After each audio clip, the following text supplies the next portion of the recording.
તો બીજી તરફ ચલાલા નગરપાલિકા દ્વારા ખરીદ કરાયેલ વોટર કુલરમાં ભ્રષ્ટાચાર થયાનો આક્ષેપ કરાયો છે। ચલાલા નગરપાલિકામાં ધારાસભ્યની ગ્રાન્ટમાંથી જ ખરીદ કરાયેલ વોટર કુલર ખરીદીમાં ભ્રષ્ટાચારના આક્ષેપ સાથે બે સદસ્યો દ્વારા યોગ્ય તપાસ કરવાની લેખિતમાં રજૂઆત કરવામાં આવી છે।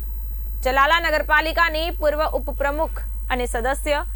જયરાજભાઈ વાડા તથા સદસ્ય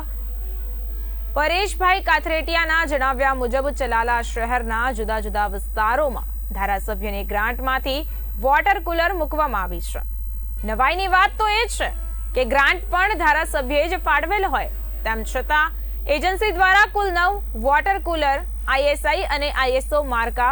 વગરના અને તદ્દન હલકી ગુણવત્તાવાળા મટીરીયલ્સવાળા ધાબડી દેવામાં આવ્યા છે। આ પ્રકારની તદ્દન હલકી પ્રકારના ગુણવત્તાવાળા વોટર કુલર લાંબા સમય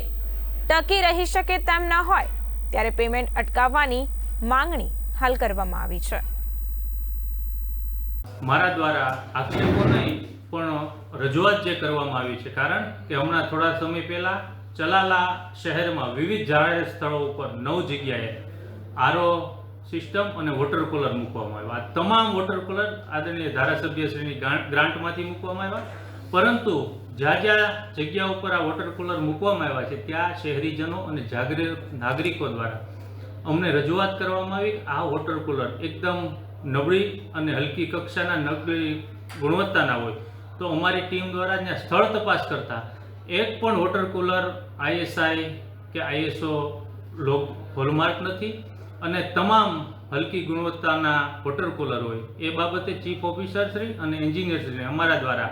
લેખિત રજૂઆત કરવામાં આવી છે। કારણ કે એક વોટર કુલરની કિંમત આજે નગરપાલિકા કોન્ટ્રાક્ટરને 75,000 રૂપિયા જેવી માતબર રકમ ચૂકવતી હોય, પ્લસ આ એમનો વર્ક ઓર્ડર છે 4.5% ઊંચા દરે એમના ભાવો મંજૂર કરવામાં આવ્યા છે, ત્યારે ચલાલા શહેરમાં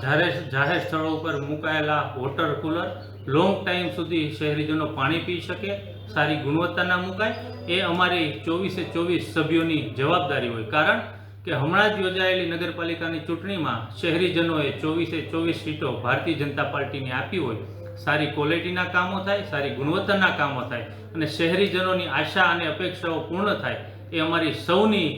ફરજ સમજી આજે જે અમે અરજી આપી છે, તો એમાં અમારી આપના માધ્યમથી પણ વિનંતી છે